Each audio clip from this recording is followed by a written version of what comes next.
तो कल अमेरिका से डिपोर्टेड अभिजीत दीपके ने कॉकरोच जनता पार्टी के 3 ऑफिशियल स्पोक पर्सन अनाउंस कर दिए हैं बाकायदा प्रेस मीटिंग करके। इसका मतलब कुल मिला के ये है कि ये जो 3 ऑफिशियल स्पोक पर्सन हैं, इनका कोई भी स्टेटमेंट जो होगा वो कॉकरोच जनता पार्टी का स्टेटमेंट माना जाएगा। इनके जो 3 स्पोक पर्सन है ना, उनके बारे में उनकी खासियतें जान लेते हैं। उसके बाद आप तय कीजिएगा कि इनका सपोर्ट करना है या नहीं करना है और इनकी क्या मानसिकता है, ये आखिर करना क्या चाहते हैं इस देश में। अब सबसे पहले बात कर लेते हैं कॉकरोच जनता पार्टी के चीफ स्पोक पर्सन की, सौरव दास की। इसके बारे में मुझे आपको ज्यादा बताने की जरूरत नहीं पड़ेगी। आप इसकी आइडियोलॉजी और मेंटालिटी को ऐसे समझ सकते हो कि जब धारा 370 हटाई गई कश्मीर से, तो इस आदमी ने खुलकर उसका विरोध किया था। बैक टू बैक कई सारे ट्वीट्स किए थे। ये आदमी उमर खालिद का बहुत चहेता है, उमर खालिद का चेला समझ लो इसको। और उमर खालिद की जमानत के लिए भी इसने बहुत सारे ट्वीट्स किए थे। उसको रिहा कराने के लिए भी ये बहुत प्रयास कर रहा था। तो आप इसी से इसकी सोच का अंदाजा लगा सकते हो। ठीक है, अब बात करते हैं आशुतोष रंका की। अब जिसे आप यूथ की आवाज समझ रहे हैं या जिसे युवाओं का नेता समझ रहे हैं, असल में वो युवाओं के नेता नहीं है, वो राजनीतिक पार्टी के संरक्षण में पाले हुए लोग हैं। आशुतोष रंका पहले अपनी प्रोफाइल में आप लिखता था।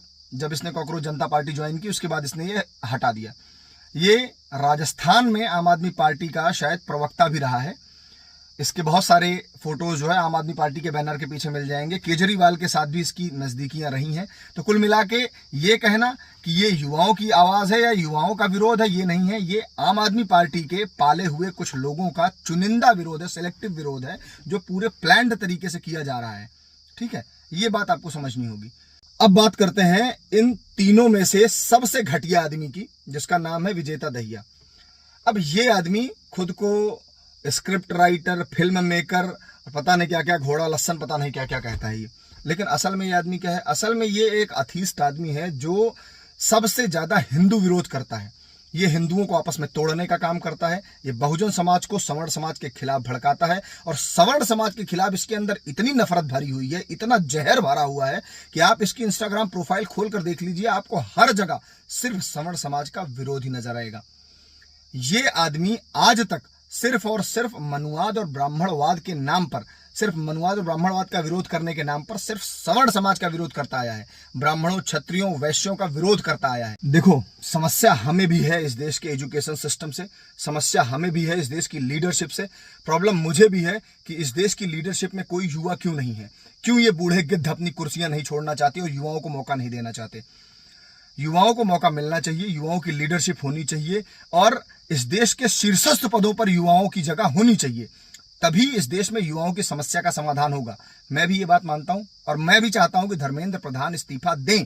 लेकिन मैं इस चीज के लिए किसी भी राजनीतिक पार्टी के दल्ले या किसी खास कट्टर मानसिकता के घटिया आदमी को, जो एक विशेष विचारधारा से प्रेरित है, जो सनातन विरोधी है, जो हिंदू विरोधी है, जो सवर्ण विरोधी है, उसके साथ, उसके पीछे नहीं खड़ा हो सकता।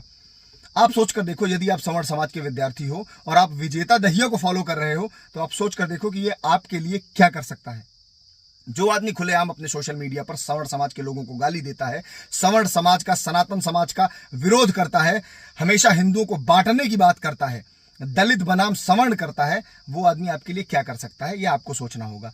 अगर आप सोचते हो कि सौरव दास एक नेशनलिस्ट आदमी है, सौरव दास इस देश के भले की बात करेगा, जो आदमी उमर खालिद के साथ खड़ा आपको मिल रहा है, जो आदमी उमर खालिद जैसे देशद्रोही की जमानत कराने पे लगा हुआ है, वो आदमी क्या देशभक्ति की बात करेगा। आम आदमी पार्टी के आशुतोष रंका की आप बात कर रहे हो, जिस आदमी ने कॉकरोच जनता पार्टी ज्वाइन करते ही अपनी प्रोफाइल से आपका नाम हटा दिया, जो आदमी अपनी पहचान छुपा के, जबकि उसकी पहचान आम आदमी पार्टी से है, तो युवा जो उनको फॉलो कर रहे हैं उन्हें बेवकूफ बना रहा है, अपनी असली पहचान ना बता के आप उसे फॉलो कर रहे हैं। तो सोचना आपको है कि परिवर्तन लाने के लिए आप स्वयं को बेवकूफ बनवाना पसंद करेंगे।